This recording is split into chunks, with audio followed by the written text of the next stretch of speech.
குறிப்பாக எனக்கு நல்ல நாள். ஏன்னா என்னதான் எங்க ஆன்மீகம் பண்ண கோயிலை கட்டி வழிபாடுகள் பண்ணாலும் இது போல ஒரு பக்தர்கள், உண்மையான பக்தர்கள் நிறைந்த இந்த நல்ல நிகழ்ச்சியில் கலந்துக்கிறது பெரிய ஒரு பெருமாளுடைய கொடுப்பணும் தான் நான் நினைக்கிறேன். என்னை பற்றி நான் சொல்லணும்னு சொன்னால், எங்கள் குடும்பம் வந்து ஒரு வைணவத்தை சார்ந்த குடும்பம்.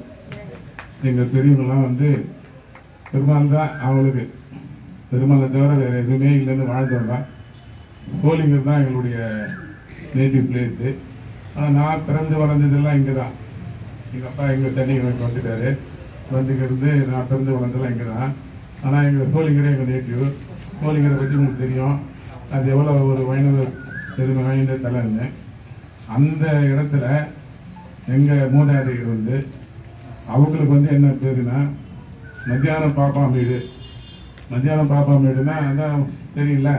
அதாவது காலையில் விவசாயம், குடும்பம், வியாபாரம் எல்லாம் பண்ணிட்டு ஒரு 3 மணிக்கு மேலே பெருமாளை நினைச்சிக்கின்னு தியானம் பண்ணுறது தான் அவங்களுடைய வேலை. அதுதான் அந்த காலத்தில் வில்லேஜில் மத்தியானம் பாப்பாமேடுன்னு சொல்லி அது ஒரு எங்கள் குடும்பத்துக்கு ஒரு பேர். அந்த வழியில் வந்தோம் நாங்கள் என்ன செய்யணும்னு தெரியாது. அவங்க செய்த சேவைகளுக்காக தான் பெருமாள் எனக்கு ஒரு கோயில் கட்டத்தை பாயத்தை கொடுத்தாருன்னு நான் மனப்பூர்வமாக நம்புகிறேன். இன்னொன்று என்னன்னா, இப்போ கிருஷ்ணரை பற்றியும் ராமரை பற்றியும் கீர்த்தனை பாடுறீங்க. அதே போல் நம்முடைய கோயிலில் நாங்கள் திவ்ய பிரபந்தம் 4000 திவ்ய பிரபந்தத்தை வாரந்தோறும் குறிப்பிட்ட நாளில் விசேஷ நாட்களில் பாடுறோம். அதுவும் 4000 பாட்டில் ஒரு 2000-3000 பாட்டுக்கு கிருஷ்ணரை பற்றி, ராமரை பற்றி தான் இருக்கும்போது உங்களுக்கெல்லாம் நல்லா தெரிஞ்சது. ஏன் அதை சொல்கிறேன்னா, வைணவம் என்பது ராமரையும் கிருஷ்ணரையும் பிரித்து பார்க்க முடியாத ஒரு ஆன்மீக இடம் அது. அதனால் பெருமாளுடைய அவதாரங்கள். அதனால் இந்த நிகழ்ச்சி இதெல்லாம் வளர்கிறது நம்முடைய கல்வி வளர்க்கணும். முகலி வாழ்க்கை பொறுத்த வரைக்கும் வரதராஜ பெருமாளை பற்றி நான் என்ன சொல்ல வரேன்னா, அது நாங்கள் கட்டம் கோயிலாக இருந்தாலும் பெருமாளே இங்கே இந்த முகலி வாக்கத்தில் நான் குடிகொண்டு பரிபாலனம் பண்ணி மக்களுக்கு நல்லது செய்ய வேண்டும் என்று எண்ணி வந்த இடம் தான் முகலி வாக்கம். இதில் மாற்றுக்கிறதே கிடையாது. காரணம் ஏன்னா அந்த கோயிலை அடிக்கடை கால் போட்டு கட்டி முடிக்கப்பட்டு சிலையெல்லாம் ஆர்டர் கொடுத்து அந்த சிலையை கற்களாக இருந்து அதை வடிவமைத்து கடவுளாக பார்த்து பிரதிஷ்டை பண்ணி எல்லாம் என் கண்ணால் பார்த்துட்டு பெருமாள் எனக்கு அந்த கொடுப்பனை கொடுத்தாரு. நம்ம புராணத்தில் படிக்கிறோம், ஒரு ராஜா ஆரம்பித்தா 2-3 தலைமுறை கழிச்சு தான் அந்த ராஜா தான் முடிச்சிருக்கிறாருன்னு படிப்போம். ஆனால் எனக்கு அது அப்படி இல்லை. அதை நான் ஒரு பெருமையாகவே நினைக்கிறேன்.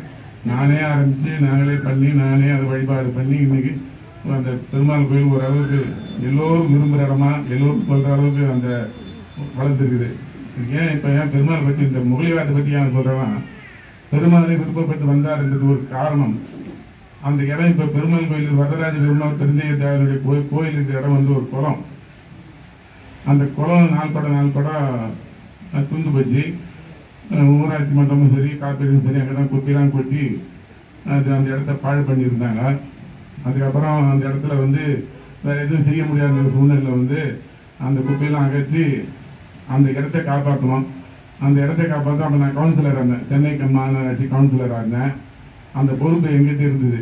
இந்த இடத்த நம்ம எப்படியாவது நல்ல விதமாக காப்பாற்றணும், எல்லாம் அப்படி விட்டு தான் போயிடுமேன்னு சொல்லிட்டு தான் கோயிலை கட்டணும். கோயிலை கட்டினா சிவாபிஷு கோயில் கட்டி ஒரு நம்ம இந்து மதத்துக்கு ஒரு பெருமையை சேர்க்கணும் அப்படின்னு சொல்லிட்டு தான் நான் கோயிலை கட்டி ஆரம்பித்தோம். ஆனால் பெருமாள் கோயில் கட்டுறது எல்லாம் குளம், நல்ல ஆழமான குளம். அங்கே தான் ஒரு பெரிய சிறப்பு ஆழமான குப்பையை கொட்டினோம். குப்பை கட்டி குப்பையெல்லாம் எடுத்துட்டோம். அப்புறம் ஃபவுண்டேஷன் போட சொல்ல 6 அடி தானே போடுவோம் பொதுவாக. அங்கே இருக்க பெரியவங்களாம் என்ன சொன்னாங்கன்னா, எப்போ 6 அடி போடாத, குப்பையில் விற்காத, குப்பையில் கால் கோல் பண்ணக்கூடாது, அது கோயிலுக்கும் பலம் இல்லை, பிரயோஜனம் இல்லாத போயிடும்.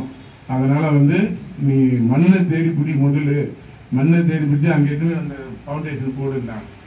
அப்போது சரி நான் போட்டுறேன்னு சொல்லிட்டு நாங்கள் ஆரம்பித்தோம். ஃபவுண்டேஷன் 12 அடி 13 அடி ஆழத்தில் போகுது. ஃபவுண்டேஷன் மண்ணை கண்டுபிடிக்குது.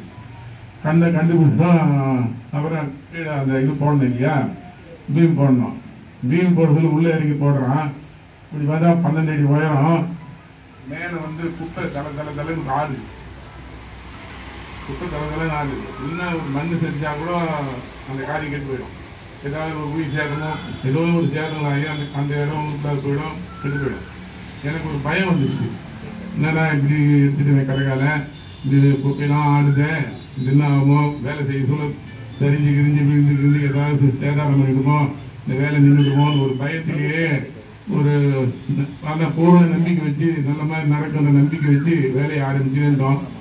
கட்டி முடிக்கிற வரைக்கும் ஒரு சின்ன விஷயம் கூட சின்ன தரங்கள் கூட ஏற்பாடு. இது வந்து இந்த உலகத்தில் நினைச்சு பார்க்க முடியாத ஒரு விவரம். அதனால கட்டி இன்னைக்கு அந்த கோயில் நல்ல நிலையில வந்து இருக்குது. அதனால தான் சொல்றேன், நீங்க எல்லோரும் பெருமாள் வரதராஜ பெருமாள் கோயிலுக்கு வந்து அதை வணங்கி திருந்தேவதை வணங்கி உங்கள் எல்லா அருளாசி நீங்கள் தரணும். எல்லா வைணவ கோயிலும் வராமல் நம்ம ஊர் முகலிவாக்கம் கோயிலும் நல்லா வரணும். அது உங்களுடைய ஒத்துழைப்பு இருக்கணும். எங்களுடைய ஒத்துழைப்பு எப்படி இருக்க அமைப்புக்கு நாங்கள் எப்பவுமே ஒத்துழைப்பு கொடுப்போம். அதனால எல்லாம் சேர்ந்து பெருமாளுடைய புகழை மேலே இந்த ஏரியாவில் வளர்ப்போம். அதற்கு என்னால் உதவி நான் உங்களிடம் இருந்து